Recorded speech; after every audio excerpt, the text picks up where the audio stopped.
Shreyas has really come along really well, and he's just stepped in and played with a lot of confidence, and I think that augurs really well for the team. And as I said at the post-match, that he's presented a strong case for himself to be a strong contender and a regular feature in the middle order if he keeps continuing to play like that and take responsibility in that manner. And both times he was batting with me, I've been around for a while, and he wasn't intimidated at all. He was very confident, very, very sure of his game. So I think that's great to see, and hopefully, as I said, he builds on to this and keeps performing like this for the team. Well, it's as I said, I've been around for a while, so experience counts in pressure situations, understanding where the game is heading and what I need to do in terms of the tempo of the game. So you obviously want to take a lot of pride in stepping up for the team as much as you can, and I definitely take a lot of pride in that. So yeah, 2 good games with the bat for me, but more importantly, we got the result because of my contribution as well. So that always feels much better. And eventually that's all that matters when you cross the line and win games. Today we were under a bit of pressure, but I think Shreyas, the way he played, really took all the pressure off me, and I could just play with my usual tempo and control the game from one end. So I think it's always a collective team effort, and that's why we want to always perform as a team. Well, Chris, I would like to congratulate him for a great career with playing for West Indies. He's done so much for West Indies cricket, and he's an icon all over the world. One of the nicest human beings around. That for me is his biggest quality.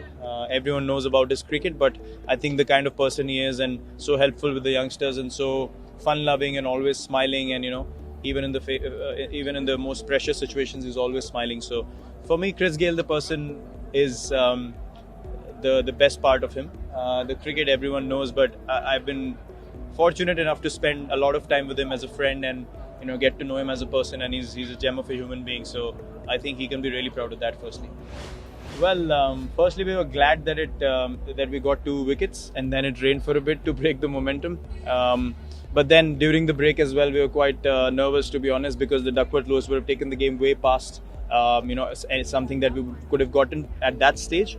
So it was actually good that we got game time and we got those wickets. Otherwise, we would have been chasing close to 280 in whatever overs we had bowled. So that would have been, a humongous task on a pitch that was slowing down.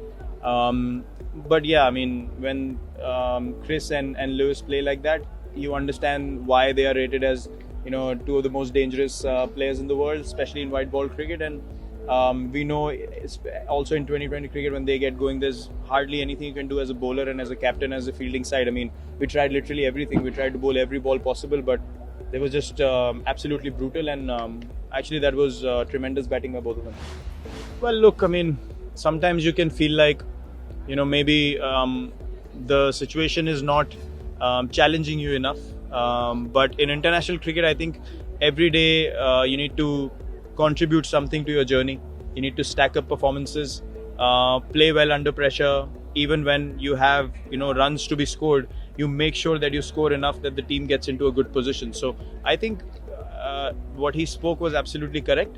He understood the value of performing in these situations, and it will only boost his confidence further. I was exactly the same when I came in. Any opportunity I got, I wanted to win games for my team and play according to the situation, and you have to take risks. He was brave under pressure. You need to reveal your game. You need to realize who you are, what your game is, what kind of player you are. So I think he's heading in the right direction, and what he said was exactly spot on. That's what we want to do. As I said, last game and this game, Shikhar and Rohit have been brilliant performers for us. One of them usually gets a big score, but if they don't, then it's my responsibility as in the top 3 to get a big score. So that's how we've played, and that's why we've been so successful. 75% win ratio over the last 3-4 years as well. So we have a good template that we follow as a team. Thumb's good. I luckily it's not broken. So when I got hit, I thought it's worse than what it turned out to be. But yeah, it's not broken, so I should be good for the first test.